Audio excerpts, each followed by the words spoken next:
देखो अभी हर जगह यूजीसी चल रहा है, तो ये यूजीसी है क्या? यूजीसी मतलब है यूनिवर्सिटी ग्रांट कमीशन, और इंडिया में सारे कॉलेज हैं वो उसके अंडर गवर्न होते हैं। और इस एक्ट के हिसाब से अगर कोई एससी, एसटी या ओबीसी पर्सन के अगेंस्ट कास्टियस रिमार्क्स होता है और वो जर्नल के द्वारा किया गया होता है, तो उसके लिए एक कमेटी बनाई जाएगी। इस कमेटी का नाम होगा इक्विटी कमेटी। और मजे की बात यह है, जो कमेटी हेड करेगा उसमें होगा एक एससी, एसटी, ओबीसी, एक वुमेन और एक फिजिकल डिसेबल्ड पर्सन।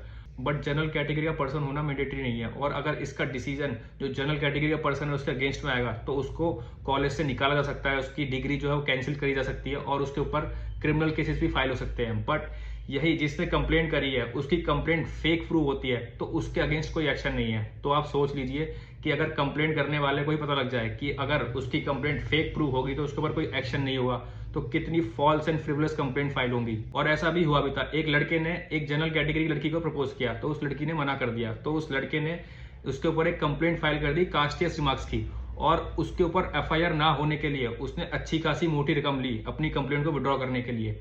तो ऐसा नहीं है कि इस एक्ट का मिसयूज हो सकता है, इस एक्ट का मिसयूज होगा ही। गवर्नमेंट ये एक्ट इसलिए लेके आई थी कि जो एससी, एसटी और ओबीसी स्टूडेंट है उनके साथ डिस्क्रिमिनेशन ना हो। बट जो डिस्क्रिमिनेशन है वो जनरल कैटेगरी स्टूडेंट के साथ हो रहा है, क्योंकि जो कमेटी है उसमें जनरल कैटेगरी के हेड की होने की रिक्वायरमेंट नहीं है। और अगर कंप्लेंट जो है वो फेक प्रूव होती है तो जिसने कंप्लेंट करी है उसके अगेंस्ट कोई एक्शन नहीं होगा। That is why a petition was filed before the honourable Supreme Court, and honourable Supreme Court stayed the operation of the UGC regulation by saying that the regulation are prima facie vague and can be misused.